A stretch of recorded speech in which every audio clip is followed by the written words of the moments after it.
Hello students, this is a very short video about how you can interpret the attributes in Weka. Also how you can add Weka directory to your Windows environment in case you are not able to run Weka. If you are running into troubles, just to click on Weka and run it. I will show you how you can fix a problem of the heap memory if you run into something that's out of memory, and in general the type of attributes that Weka defines. So first of all, let us fix the class attribute, the path for the Weka. You notice Weka that is installed under your hard disk, under the program files, and Weka 3.7. And this is a problem for Windows user. So let me copy the path, and then I will run the control panel, and then look for the Windows environment, which is located under the systems. So in advanced systems setting, go to environment variables and search for the class path. And I bet most of you already did something similar in the past for other applications that you run. Since I did this before, so I'm gonna delete it.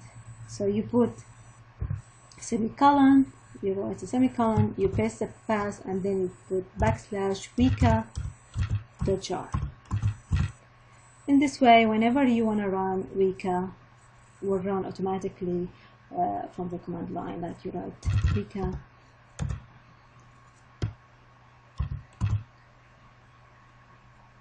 will be very easy to run.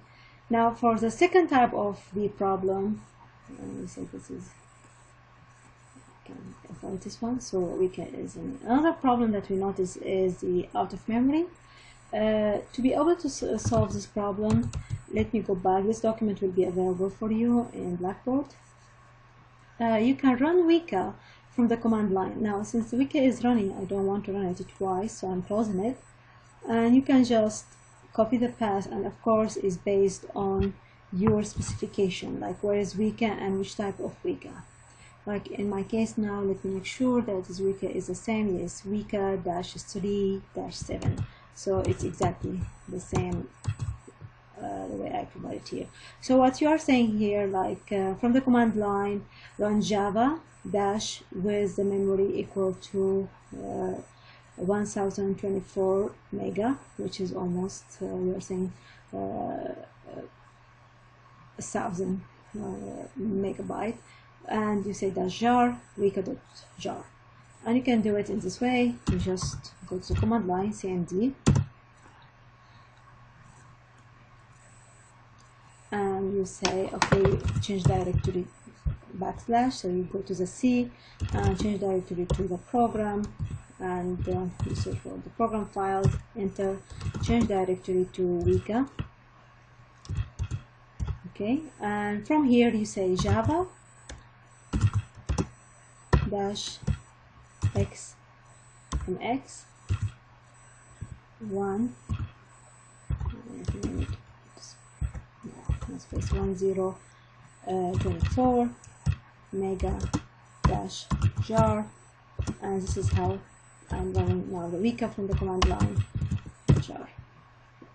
So we'll take some time and we'll run, and don't pay attention for those errors. It's more related to the SQL, that I'm not running any SQL. So I expanded the heap memory for the Java, so will not Weka crash if I load a big memory or I do a lot of analysis with data mining algorithms. So this is a solution. Okay. Now the second part is the Weka dataset attributes. Just to give you some insight how Weka looks at the data, we opened, for example, the iris dataset, and automatically we clicked on edit and we saw the data. However, if you want to look inside the file, like you open it in the notepad, let me go to Weka, and let's say this document, and okay, and I will say open with files.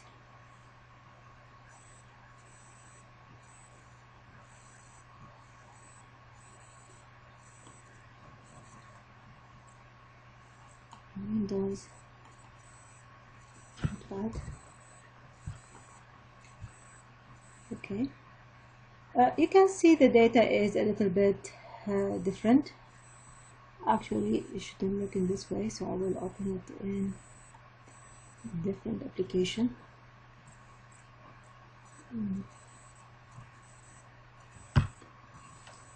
I will open it with WordPad. Okay.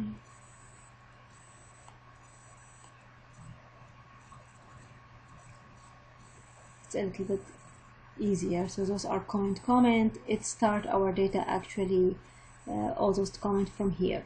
So it says this is the data iris, and I have 4 attributes, and they are from the type real, attribute 1, attribute 2, and 3 and 4. And then I have the class. In this class, this is the way you define a class. The first class, which is iris setosa, the second class, and you split them by comma. Iris versicolor and iris virginica. And then at data, you put your data. That's the 150 row that we saw in. I don't want you to worry about this because we're not going to deal with creating a data set in this type. But if you are curious to know what is ARFF type that we saw, iris.arff that Weka support, this is how it shows the data inside it.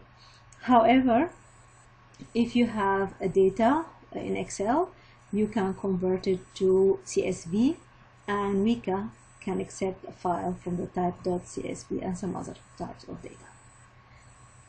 Okay, I think this is enough for this short tutorial about the error that you can see. Maybe I will follow up a little bit here about the type of data, how it looks like. For example, if it is a nominal attribute, you can see it's between brackets. We'll put the classes, and we'll put the comma in between them. Now, also, for example, for the nominal,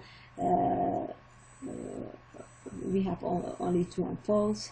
Here for the real, we saw this just now. Attribute play here, this is a class. So this is how it shows the data, and then it shows the data afterward. As I said, don't worry about it. Just if you're curious to know how the data looks like, this is how the data looks like. So good luck, and I hope you're not facing any problems with Weka.